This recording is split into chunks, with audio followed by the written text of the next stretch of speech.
एक छोटे से गांव में अर्जुन नाम का एक लड़का रहता था। वह बहुत ही सीधा सादा और शांत स्वभाव का था, लेकिन उसकी आंखों में एक अलग सी चमक थी। सपनों की चमक।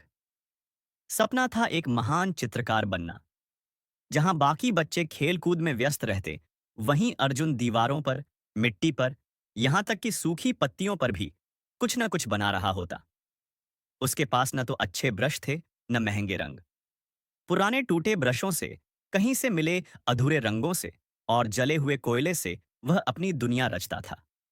गांव के लोग उसकी कला की तारीफ तो करते, लेकिन यह भी कहते, इतना बड़ा सपना मत देख अर्जुन, ये सब बड़े शहरों में होता है, यहां नहीं। पर अर्जुन हार मानने वालों में से नहीं था।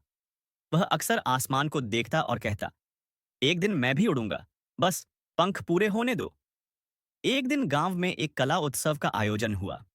यह उत्सव एक नगर से आए प्रसिद्ध चित्रकार श्रीमान घोष द्वारा आयोजित किया गया था।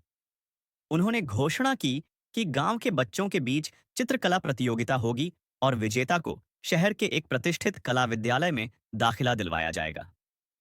अर्जुन के लिए यह किसी सपने के सच होने जैसा था, लेकिन चुनौती यह थी कि उसके पास न अच्छे कागज थे, न रंग।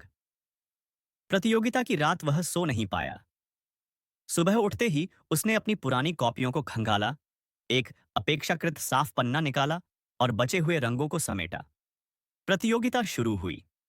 बाकी बच्चों के पास चमचमाते ब्रश, नए रंग और सुंदर कैनवस थे। अर्जुन ने खुद को नकारा नहीं। उसने उसी पुराने पन्ने पर काम शुरू किया। वह एक पक्षी की तस्वीर बना रहा था।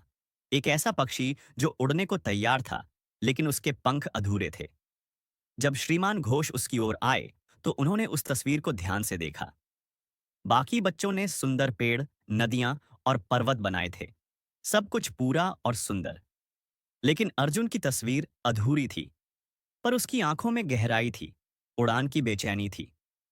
घोष जी थोड़ी देर चुप रहे और फिर पूछा, पंख अधूरे क्यों हैं बेटा?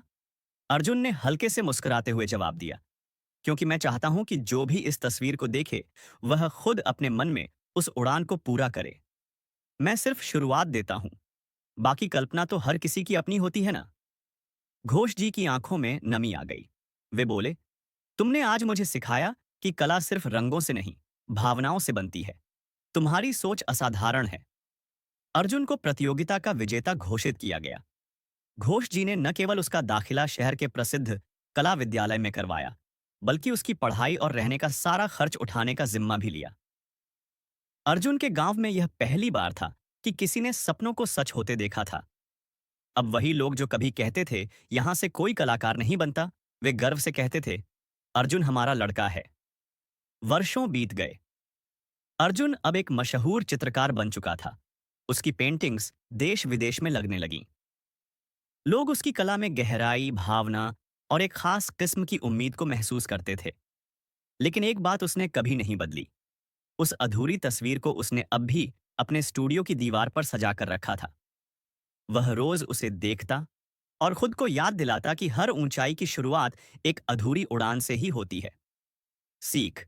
यह कहानी हमें सिखाती है कि चाहे संसाधन कम हो, परिस्थितियां विपरीत हों, लेकिन अगर उम्मीद और मेहनत कायम हो, तो कोई भी सपना अधूरा नहीं रहता। उम्मीद कभी मत छोड़ो, क्योंकि अक्सर वही लोग जीतते हैं जो सबसे कठिन समय में भी हार नहीं मानते। ऐसी और भी मोटिवेशनल स्टोरी के लिए चैनल को सब्सक्राइब एंड वीडियो को लाइक करें।